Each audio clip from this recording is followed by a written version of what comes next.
अस्सलाम वालेकुम dear students. हमारा इस वीडियो का टॉपिक है exercise 7.1 chapter 7 permutations and combinations की ये एक्सरसाइज है। इसमें सबसे पहली जो चीज़ है वो fundamental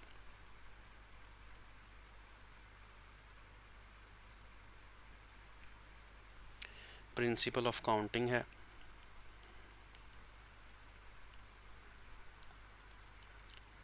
fundamental principle of counting में ये होता है कि अगर किसी काम को करने के कुछ तरीके हैं, एम वेज हैं किसी काम को करने के, किसी दूसरे काम को करने के एन वेज हैं। तो इन दोनों को एट ए टाइम अगर करना हो तो फिर हमारे पास टोटल वेज आ जाते हैं एम इंटू एन, उनका प्रोडक्ट आ जाता है। फॉर एग्ज़ाम्पल, अगर 5 शर्ट्स हैं आपके पास डिफरेंट कलर्स की और 5 पैंट्स हैं आपके पास डिफरेंट कलर्स की, और आप इसमें कॉम्बिनेशन बनाना चाहते हैं तो कितने तरीके हैं कि कितने पेयर बनेंगे। 5 शर्ट्स हैं, ज़ाहिर है एक शर्ट अगर आप यूज़ करें और उसके लिए आपके पास 5 चॉइसेस हैं, फिर आप दूसरी शर्ट यूज़ करें, फिर आपके पास 5 पैंट्स की चॉइसेस हैं, तीसरी शर्ट अगर आप पहनेंगे फिर 5 चॉइसेस हैं, चौथी के लिए 5 हैं, पांचवी के लिए भी 5 ही हैं। तो असल में ये उतने ही 5 टाइम्स आपको करना पड़ेगा जितनी शर्ट्स हैं उतनी टाइम्स, ठीक है। तो इसलिए अगर 5 पैंट्स हैं और 5 शर्ट्स हैं तो ये 25 आपके पेयर्स बन सकते हैं मुख्तलिफ। इसी तरह अगर किसी हॉल में एंटर होने के 3 रास्ते हैं और आउट होने के 2 रास्ते हैं, तो आपके पास कितने टोटल रास्ते बनेंगे। एक तो आप इस यहाँ से आते हैं, यहाँ से चले जाते हैं, दूसरा आप यहीं से आते हैं और इधर से चले जाते हैं, 2 रास्ते हो गए। तीसरा जो है आप यहाँ से आते हैं और इधर से चले जाते हैं, या फिर यहाँ से आते हैं और इधर से चले जाते हैं, 2 मज़ीद रास्ते हो गए। उसके बाद मज़ीद इधर से अगर आप एंटर हों तो फिर आपके पास आउट होने के 2 रास्ते हैं, फिर 2, तो टोटल बन गए 6। तो देखा जाए तो इनका यही वाला मेथड है कि इन होने के जो वेज थे वो 3 थे और आउट होने के वेज 2 थे, तो 3 इंटू 2 टोटल वेज हो गए 6। तो ये फंडामेंटल प्रिंसिपल ऑफ काउंटिंग इस तरह से काम करता है। इसके बाद हम बात करते हैं फैक्टोरियल पर। जो इस एक्सरसाइज की मेन चीज़ है वो फैक्टोरियल है। फैक्टोरियल का जो सिंबल है वो पहले लिख लेते हैं। ये फैक्टोरियल का सिंबल है, एस साइन ऑफ एक्सक्लेमेशन आगे लिखा जाता है। इस तरह से भी फैक्टोरियल को लिखा जाता है एंगल की तरह। इसका जो फॉर्मूला है वो ये है, n factorial is equal to n into n minus one, एक एक कम करते जाएं, n minus two, n minus three, n minus four, और आखिर में 3 इंटू टू इंटू वन बच जाएगा। फॉर एग्ज़ाम्पल, अगर 5 फैक्टोरियल है तो 5 और 5 माइनस वन, 4 और 4 आगे फिर 5 माइनस टू, 3 फिर 5 माइनस थ्री, 2, और आगे आखिरी क्या बच गया 1। यानी लास्ट में आपने 1 तक इसको माइनस करते रहना है जब तक ये 1 ना बन जाए। कोई भी नंबर है, 10 है, 10 से कम होगा 9, फिर 8, फिर 7, 6, 5, 4, 3, 2 और 1 पे एंड हो जाएगा, ठीक है। एन जनरलाइज्ड किया हुआ है, कोई भी नंबर हो सकता था, इसलिए लास्ट में बता दिया गया कि ये वाले डिजिट्स हो सकते हैं उसके आखिर में, ठीक है। इसके अलावा हम ये भी कर सकते हैं कि एन फैक्टोरियल है, अगर हम इसको एन माइनस वन तक रोक दें, जहाँ तक रोक सकेंगे। अगर 1 तक हम नहीं जाते, क्योंकि इसका एंड तो 1 पे करना है ना हमने, तो अगर 1 से पहले कहीं रुकना चाहते हैं, फॉर एग्जांपल यही 5 फैक्टोरियल है, इसमें 5, 4 और 3 पे रुकना चाहता हूँ तो 3 का फैक्टोरियल लगाना पड़ेगा। लेकिन अगर मैं नहीं रुक रहा, 3 टू 1 तक जाना है, तो फिर फैक्टोरियल एंड पे लगाने की ज़रूरत नहीं है। तो ये चीज़ें इस्तेमाल होंगी क्वेश्चन में, आपको पता चल जाएगा कि हम ब्रेक कहाँ पे लगाते हैं, क्यों लगाते हैं, किस नंबर तक एक्सपैंड करना है, एंड तक एक्सपैंड करना है या रास्ते में किसी नंबर तक एक्सपैंड करना है, वो हमें क्लियर हो जाएगा क्वेश्चंस की हेल्प से। फैक्टोरियल बिल्कुल इसी तरह काम करता है कि जैसे हमारे पास 4 सीट्स हैं, 4 सीट्स पर बैठने के लिए 4 लोग हैं, तो पहली सीट अगर हमने यहाँ किसी को पहले बिठाना है तो हमारे पास कितने लोग हैं जो बैठने वाले, 4 लोग थे ना, तो हमारे पास 4 चॉइसेस हैं। अब एक को यहाँ बिठा दिया गया है, अब हमारे पास सेकंड सीट है, यहाँ किसी को बिठाना है, तो हमारे पास अब लोग कितने बच गए हैं, बाकी 3 लोग बच गए, यहाँ भी एक को बिठा दिया, फिर हमारे पास अब कितने लोग बच गए यहाँ बिठाने के लिए, 2, एक और यहाँ बैठ गया, ठीक है। 2 चॉइसेस में से एक बंदा यहाँ बैठ गया, अब कितने लोग बाकी बच गए, एक, ठीक है, वो यहाँ बैठ गया। तो इनको हमने मल्टीप्लाई करना है, तो मल्टीप्लाई करके जो चीज़ बनती है वो बनेगी फैक्टोरियल।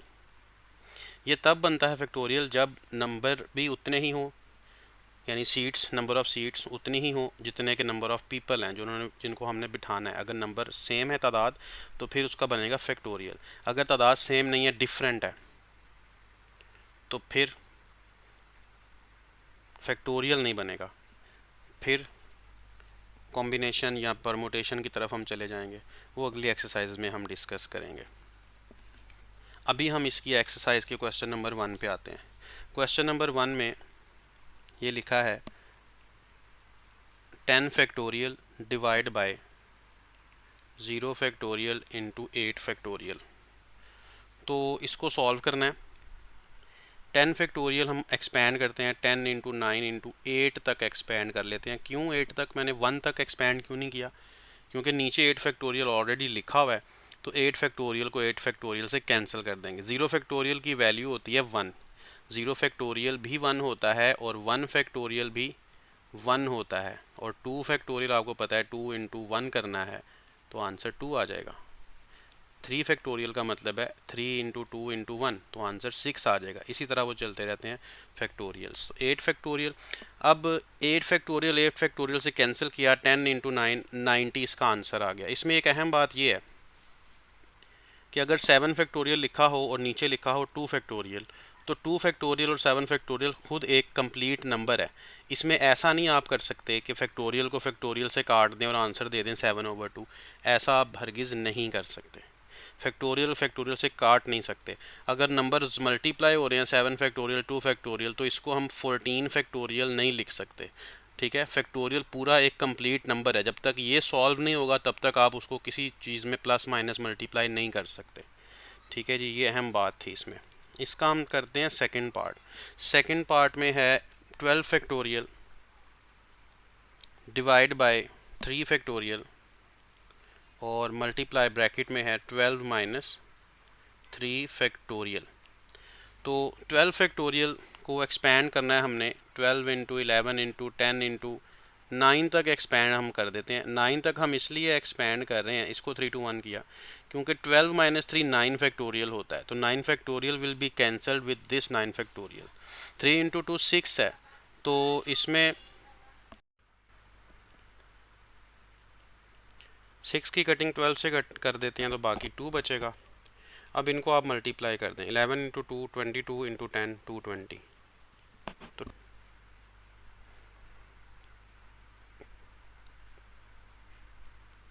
थर्ड पार्ट है इसका 1440 divide by 3 factorial 4 factorial plus 2400 5 factorial 2 factorial. इसमें आप एलसीएम टेक नहीं कर सकते जब तक ये फैक्टोरियल ओपन नहीं करते। आप 3 का फैक्टोरियल आप ओपन करेंगे 3 2 1, 4 का फैक्टोरियल ओपन करेंगे 4 3 2 1, इसी तरह 5 का फैक्टोरियल ओपन करेंगे 5 4 3 2 1, 2 का फैक्टोरियल ओपन कर लें 2 इंटू 1। फैक्टोरियल्स आपने ओपन किए हैं, इसके बाद इनको मल्टीप्लाई कर लें। 1440 ये बनता है 6, ये बनता है 24, और 5 का जो फैक्टोरियल है ये मल्टीप्लाई करते हैं हम, 120 मल्टीप्लाई किया 2, तो 24 इंटू 6 ये बनता है 144, और ये बनता है 240। बाकी क्या रह जाएगा कटिंग करने के बाद? 10, यहाँ भी 10, 10 प्लस 10 20 इसका आंसर है। पार्ट नंबर 4 देखते हैं।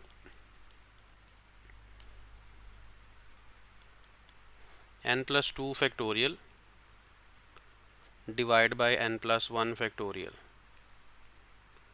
तो n प्लस 2 को हम ओपन करते हैं, तो ये n प्लस 2 के बाद n प्लस 1 आएगा ना, क्योंकि एक कम करना है आपने।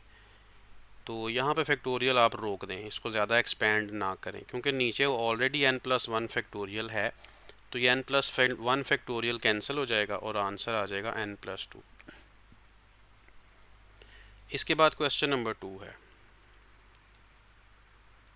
क्वेश्चन नंबर 2 के स्टेटमेंट है कि right each of the following in the factorial form. आपने अब फैक्टोरियल लगाना है। पहले आपने फैक्टोरियल कैंसिल किए करके सिंप्लीफाई किया था, अब फैक्टोरियल लगाने हैं।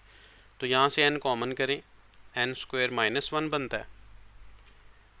ठीक है, n स्क्वायर माइनस वन को आप लिख सकते हैं n plus one into n minus one. ठीक है, अब इसको फैक्टोरियल कैसे लगेगा, ये नंबर्स तरतीब में नहीं है। पहले सबसे बड़ा नंबर इन तीनों में है n प्लस वन, उसके बाद छोटा है n, और उसके बाद उससे छोटा नंबर है n माइनस वन।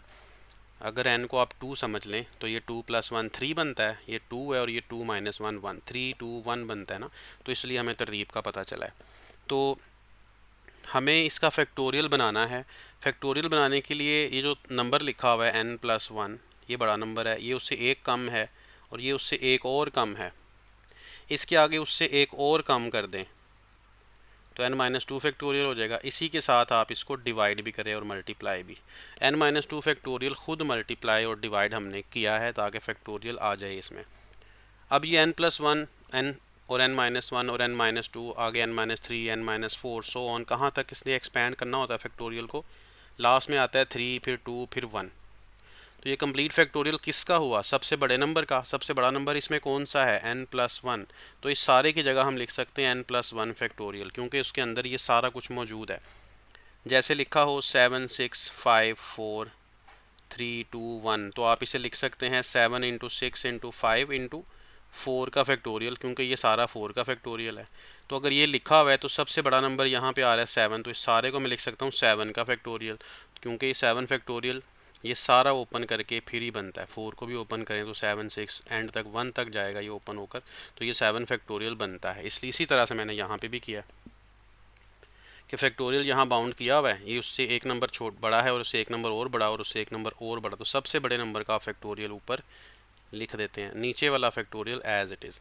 ये इसका फर्स्ट पार्ट हमने किया है। नेक्स्ट इसका सेकंड पार्ट है। सेकंड पार्ट में है n into n minus one, n minus two, so on n minus r plus one. इसका भी फैक्टोरियल हमने बनाना है। तो फैक्टोरियल बनाना है तो किसी नंबर से मल्टीप्लाई करना पड़ेगा जो इस तरतीब में सबसे छोटा नंबर हो, क्योंकि ये नंबर n से स्टार्ट हो रहा है और एक एक कम होता होता इस ब्रैकेट तक आ गया है। और इसके साथ हमने क्या करना है, इससे एक नंबर कम करेंगे। एक नंबर कम करेंगे तो माइनस वन करना है ना, माइनस वन और प्लस वन कैंसिल हो जाएंगे। तो जो भी नंबर आया उसके साथ मल्टीप्लाई और डिवाइड किया, जैसे पिछले पार्ट में किया था। लास्ट वाली ब्रैकेट का एक माइनस करना है, तो एक माइनस करने से ये प्लस वन माइनस हो गया, ख़त्म हो गया, तो n माइनस आर बाकी रह गया। अब ऊपर सबसे बड़े नंबर का फैक्टोरियल आएगा, सबसे बड़ा नंबर इसमें n है, तो ये इसका रिज़ल्ट है। नेक्स्ट इसमें है क्वेश्चन नंबर 3। क्वेश्चन 3 में लिखा है कि आपने n की वैल्यू फाइंड आउट करनी है, जबकि प्रोडक्ट हमें ये गिवन है इक्वेशन n प्लस 4 का factorial is equal to 3024 multiply by n factorial. यहाँ पे राइट साइड पे n फैक्टोरियल नज़र आ रहा है, इस n फैक्टोरियल को आप लेफ़्ट साइड पे लाकर डिवाइड कर दें। अब आपने क्या करना है, ऊपर वाला फैक्टोरियल एक्सपेंड करना है। n प्लस 4 से स्टार्ट होगा, एक कम कर दें, n प्लस 3 आ जाएगा, एक और कम कर दें, n प्लस 2 आ जाएगा, एक और कम करें, n प्लस 1 एक और कम करें, n, और नीचे भी n लिखा हुआ है, ये n लिखा, और ये लिखा हुआ है 3024। n फैक्टोरियल कैंसिल, क्योंकि n की वैल्यू हमें रिक्वायर्ड है। बाकी रह गया n plus 4, n plus 3, n plus 2, n plus 1। चार नंबर्स हैं जो कंसेक्टिव हैं। n प्लस 4 से एक कम करेंगे ना तो n प्लस 3 आएगा, एक और कम करेंगे, एक एक कम होने का मतलब है कंसेक्टिव इंटीजर्स हैं ये। सबसे बड़ा इसमें n प्लस 4 है और सबसे छोटा इसमें n प्लस 1 है। तो हमें यहाँ पे ऐसा नंबर चाहिए जो इस टाइप का हो, चार नंबर्स। तो 9 इंटू 8 इंटू 7 इंटू 6, अगर ये प्रोडक्ट हम करते हैं तो ये प्रोडक्ट आ जाएगा 3024 के इक्वल। ठीक है, अब लेफ़्ट साइड में n प्लस 4 है, राइट साइड में भी लिखते हैं ये, फिर आगे n प्लस 3 है, n प्लस 2 है, n प्लस 1 है, और राइट साइड में हम लिख सकते हैं इसको 5 प्लस 4, इसको 5 प्लस 3, इसको 5 प्लस 2, इसको 5 प्लस 1। तो कंपैरिजन करके देखें, n+4 5+4, n+3 5+3, तो हमें नज़र आ रहा है कि यहाँ पर जो n की वैल्यू है वो कितनी है, 5। ठीक हो गया। क्वेश्चन नंबर 4, क्वेश्चन नंबर 4 है 1/7 factorial plus 1/8 factorial is equal to x/9 factorial, वो need the value of x। तो ये 7 फैक्टोरियल सबसे छोटा नंबर है, ये 8 है, इसके अंदर 7 होगा, तो 7 तक इसे एक्सपेंड कर लें। ये 9 है तो इसे भी 7 तक, सबसे छोटे नंबर तक एक्सपेंड कर लें। जो इस इक्वेशन में नज़र आ रहा है सबसे छोटा नंबर 7 है, तो वहाँ तक एक्सपेंड किया हमने। तो 1/7 फैक्टोरियल है, इससे यहाँ तो आप कॉमन करें, राइट साइड पे बाद में डिवाइड करें, या फिर ऐसा करें कि आप इसे मल्टीप्लाई कर लें, multiply by 7 factorial both sides. तो यहाँ 1 रह जाएगा और यहाँ 7 फैक्टोरियल कटेगा तो 1/8 रह जाएगा। 7 फैक्टोरियल कटेगा तो रह जाएगा 9 × 8। ठीक है, इस 9 × 8 को आप लेफ्ट बोथ साइड्स मल्टीप्लाई करें ताकि 9 × 8 जो बाकी बचा हुआ है, 9 पॉइंट नहीं है, इनटू है, प्रोडक्ट हो रहा है। तो मल्टीप्लाई बोथ साइड्स बाय 9 × 8, तो यहाँ पे आ जाएगा 9 × 8 1 से मल्टीप्लाई होकर, और जब 9 × 8 1/8 से मल्टीप्लाई होगा तो इसका 8 कैंसिल हो जाएगा और सिर्फ रह जाएगा 9। ठीक है, ये 9 रह जाएगा और इक्वल के बाद रह जाएगा x। तो 72 + 9 रिजल्ट आ जाएगा 81। क्वेश्चन नंबर 5 देखें, इसकी स्टेटमेंट है 2n+1 का whole factorial divide by n factorial. Question की स्टेटमेंट में ऑड नंबर्स हैं 1 3 5 सो ऑन, और लास्ट में इसके 2n-1 है, और इधर 2n+1 ये ब्रैकेट्स हो गई सारी, और एक आखिर में लिखा हुआ है 2n। ये क्वेश्चन की स्टेटमेंट है जो हमने लेफ़्ट को राइट के इक्वल प्रूव करना है। तो प्रूव करने के लिए let us take its left hand side 2n+1 factorial divide by n factorial, expand कर लें इसको। 2n+1 से स्टार्ट होगा और 2n आ जाएगा 1, 2n-1 2, 2n-2, 2n-3, 2n-4। कहाँ तक एक्सपेंड होना है इसने एक्सपेंड होना है 6 5 4, और इसके बाद लिख लेते हैं लास्ट में 3 2 और 1। यहाँ तक इसने एक्सपेंड होना है। हमें अगर क्वेश्चन की स्टेटमेंट को देखें तो नज़र आ रहा है कि यहाँ पे सारे ऑड नंबर्स लिखे हुए हैं। तो आप ऐसा करें, इन ऑड नंबर्स को आप सेपरेट करें। एक तो 2n+1 की ब्रैकेट हमें रिक्वायर्ड है, ये लिख ली, और दूसरा यहाँ से ऑड जो ब्रैकेट्स हैं, कौन से हैं ऑड नंबर्स इसमें, 2n+1 है, 2n-1 है, 2n-3 है, और सो ऑन। लास्ट वालों में ऑड नंबर्स कौन से हैं, 5 है, 3 है, 1 है। इसको अलहदा ब्रैकेट में लिख लें, सारे मल्टीप्लाई हो रहे हैं। यहाँ पे इवन नंबर्स उठा के हम लिख लेते हैं।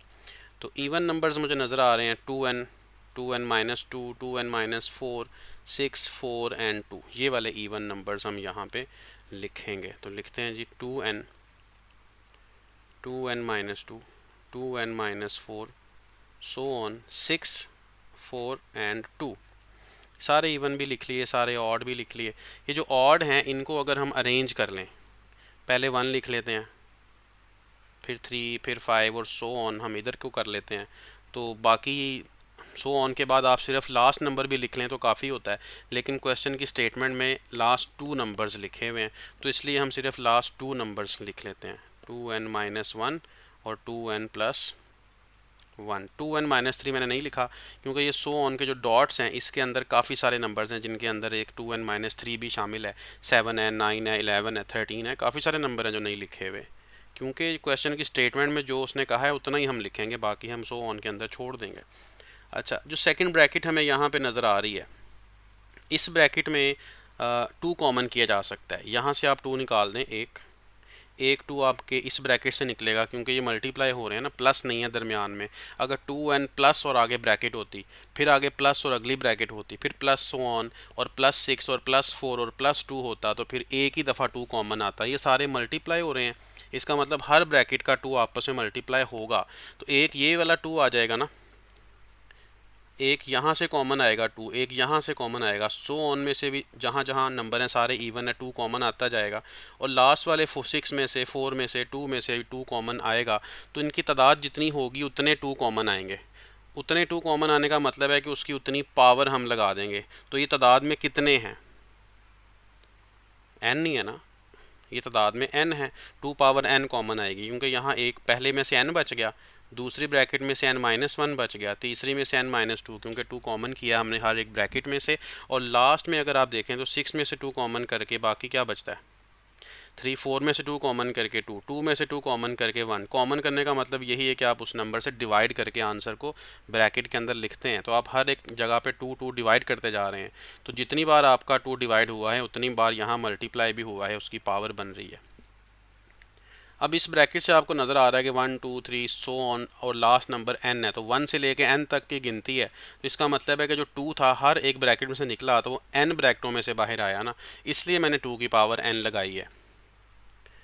ठीक है, और डिवाइड बाय n फैक्टोरियल तो मैंने इसकी लेफ़्ट हैंड साइड में नहीं लिखा हुआ, तो हम लिख लेते हैं, यहाँ पे शुरू में लगा लेते हैं 1/n, यहाँ हम ब्रैकेट क्लोज कर देते हैं, इधर भी हम लिख लेते हैं 1/n फैक्टोरियल है साथ इसके, और ये ब्रैकेट यहाँ से ये एंड तक ब्रैकेट लगा लेते हैं, और इधर भी हम लिख लेते हैं 1/n फैक्टोरियल, ये ब्रैकेट यहाँ से यहाँ तक आ गई है। तो 1/n फैक्टोरियल इसके बाहर लिखा हुआ है। ठीक है, दोबारा लिख लेते हैं 1/n फैक्टोरियल। ये जो चीज़ है ये तो राइट हैंड साइड में हमें एज इट इज़ रिक्वायर्ड है, तो इसमें कुछ भी चेंज करने की हमें कोई भी ज़रूरत नहीं है। ये तो ब्रैकेट्स पूरी हो गई। यहाँ पे 2 पावर n भी था, वो भी लिख देते हैं। ये जो अगली ब्रैकेट नज़र आ रही है हमें, इसको आप देखें तो ये n का फैक्टोरियल ही बनता है ना, ये n का फैक्टोरियल इस n फैक्टोरियल से आप कैंसिल भी कर सकते हैं। तो बाकी रह जाएगा 2 power n, 1 into 3 into 5 into so on 2n-1 2n-3। तो यही इसकी राइट हैंड साइड है जी। 2 पावर n उसने लास्ट में लिखा हुआ है तो लास्ट में ही था, आप लास्ट में ही लिखा रहने दें। ठीक है, क्योंकि प्रोडक्ट में जहाँ मर्ज़ी लिखा जा सकता था तो मैंने शुरू में भी लिख लिया था। तो ये राइट हैंड साइड इसकी बन गई, ये क्वेश्चन प्रूव हो गया। नेक्स्ट क्वेश्चन देखते हैं, क्वेश्चन नंबर 6 है। क्वेश्चन नंबर 6 की जो स्टेटमेंट है ये है n+2 factorial divide by r+2 factorial n+1 factorial divide by r+1 factorial express as a single fraction. इसकी फ्रैक्शन हमने सिंगल बनानी है। तो सिंगल फ्रैक्शन बनाने के लिए आप देखें कि फर्स्ट फ्रैक्शन और सेकंड फ्रैक्शन में जो ऊपर न्यूमरेटर है उसमें क्या डिफरेंस है, वो डिफरेंस आप पूरा कर दें। n+2 को एक्सपैंड कर दें n+1 तक, r+2 को भी एक्सपैंड कर दें। अगला नंबर -1 करके आता है ना, तो मैंने 2 में से -1 किया है, यानी r+2 में से। तो r+2 में से एक कम करेंगे तो r+1 नहीं बचेगा ना, n+2 में से एक कम करेंगे तो n+1 बचेगा। एक्सपैंड मैंने n+1 तक इसीलिए किया कि जो सेकंड इसकी फ्रैक्शन है उसमें भी r+1 और n+1 है, इसे हम कॉमन कर सकते हैं। तो n+1 फैक्टोरियल ऊपर से और r+1 फैक्टोरियल डिनोमिनेटर से कॉमन किया, ब्रैकेट में रह गया n+2 ओवर r+2 एंड +1। जो +1 बच गया है ये इसका एलसीएम बना रहा है, इसके साथ आप एलसीएम करें तो एलसीएम है r+2, यहाँ पे आ गया n+2 प्लस r+2। ठीक है, तो अब जो सिंप्लीफिकेशन हो रही है वो लिख लेते हैं, r+1 फैक्टोरियल इंटू r+2। तो r+2 मैं पहले लिख देता हूँ और r+1 फैक्टोरियल बाद में, क्योंकि बड़ा नंबर हमने लेफ़्ट साइड पे लिखना है, उसके बाद राइट साइड पे छोटे नंबर्स लिखने हैं। तो ब्रैकेट के अंदर बच गया था n+r+2+2 विच इज़ 4। तो n+1 फैक्टोरियल तो एज इट इज़ ही रहना है, और n+4 इंटू r+r ये भी, और r+2 इंटू r+1। वही बात है कि यहाँ पे जैसे लिखा हो 7 into 6 factorial, so we can write it as 7 factorial. क्योंकि 6 का फैक्टोरियल तो आगे 1 तक एक्सपेंड होगा, तो 7 का भी ओपन होगा साथ 7, तो ये 7 फैक्टोरियल बन जाएगा। इसी तरह ये r+2 का फैक्टोरियल बनता है। तो ये इसका रिज़ल्ट है।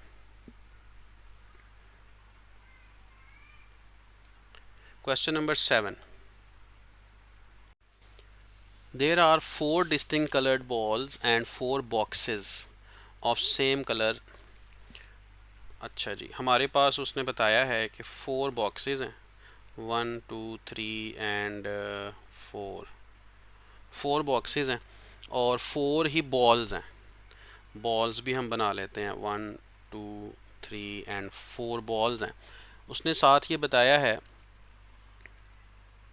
कि इन बॉक्सेस और बॉल्स के कलर जो है ना वो सेम है, यानी एक बॉक्स का जो कलर है वो एक बॉल का भी है, दूसरे बॉक्स का जो कलर है डिफरेंट वो दूसरी बॉल का भी है, तीसरा और चौथा इसी तरह। 4 कलर हैं टोटल बॉक्सेस के और 4 कलर हैं टोटल बॉल्स के, और वो चारों कलर वही हैं जो बॉक्सेस वाले हैं, वही बॉल्स के कलर हैं।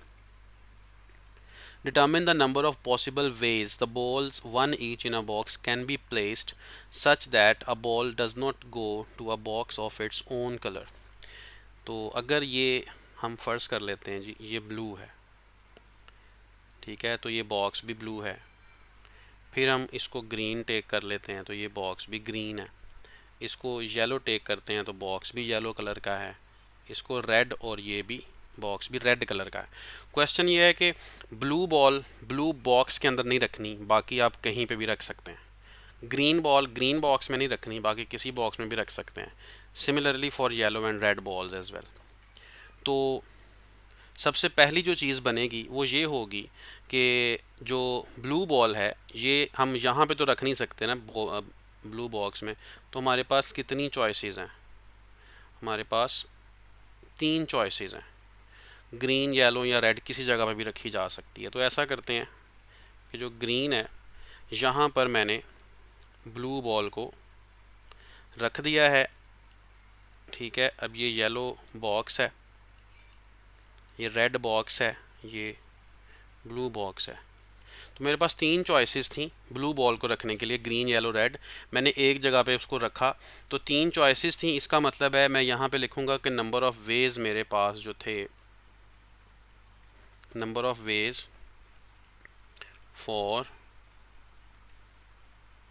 Blue ball is equal to 3। तो यहाँ सबसे पहले मुझे बताना पड़ेगा कि ये लेट कर लेते हैं, ये कलर्स हैं blue green yellow red are given colors of balls and boxes। ठीक है, ये कलर हमने लेट किए हैं खुद से क्योंकि क्वेश्चन में कलर उसने नहीं बताए हुए थे। तो ब्लू को तीनों में रखा जा सकता था, उसको मैंने एक जगह पे रखा, लेकिन नंबर ऑफ़ वेज तो मेरे पास 3 थे। सिमिलरली अब ब्लू यहाँ पे फिक्स मैंने कर दी है। अब आपने क्या देखना है कि ब्लू को तो मैंने फ़िक्स कर दिया है, लेकिन ब्लू वाला बॉक्स खाली है अभी, ग्रीन वाला बॉक्स खाली नहीं है, इसके अंदर ब्लू बॉल पड़ी हुई है। येलो वाला बॉक्स अभी खाली है, रेड वाला बॉक्स अभी खाली है। तो हमारे पास बॉल्स रह गई हैं 3। तो ग्रीन बॉल को रखते हैं। ग्रीन बॉल रखने के लिए अगर मैंने ग्रीन बॉल रखनी है तो मेरे पास फिर से 3 चॉइसेस हैं, क्योंकि मैं ग्रीन में नहीं रख सकता ग्रीन बॉल को।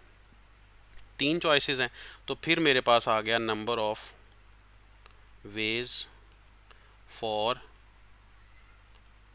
Green ball. कितने नंबर ऑफ़ वेज हैं मेरे पास ग्रीन बॉल के? 3। अब ग्रीन कहीं तो रखनी है, ऐसा करते हैं इसको ब्लू पे ही रख देते हैं। यहाँ मैंने ग्रीन रख दी है। अब 2 बॉक्सेस ऐसे हैं जो भरे हुए हैं ऑलरेडी, वहाँ बॉल्स पड़ी हुई हैं। यहाँ पे ग्रीन बॉल पड़ी हुई है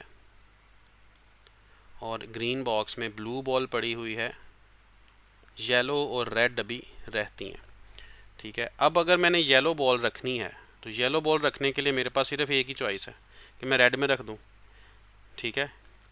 तो येलो में तो रखा नहीं जा सकता, ब्लू ग्रीन ऑलरेडी फिल्ड हैं। तो number of ways for green ball, number of ways एक ही होगा। अगर अब ग्रीन नहीं, सॉरी यहाँ पे येलो लिखना था, येलो बॉल, क्योंकि ग्रीन तो ऊपर हो चुका है, येलो बॉल। तो रेड बॉल के लिए भी तो मेरे पास एक ही चॉइस है ना, क्योंकि येलो मैं अब रेड पे रख दूंगा और येलो पे मैं रख दूंगा रेड। येलो बॉक्स के अंदर रेड बॉल, रेड बॉल के अंदर येलो, या रेड बॉक्स के अंदर येलो बॉल। तो ये रखी जा, एक एक ही वे आ गया ना। तो टोटल नंबर ऑफ़ वेज हमने देखने हैं, जैसे फंडामेंटल जो पढ़ा था हमने अभी लॉ, उसके मुताबिक इनका प्रोडक्ट करना पड़ेगा ना। 3 वेज ये थे हमारे पास, 3 वेज यहाँ से आ गए और एक वे यहाँ से है, तो टोटल नंबर ऑफ़ वेज कितने आ गए?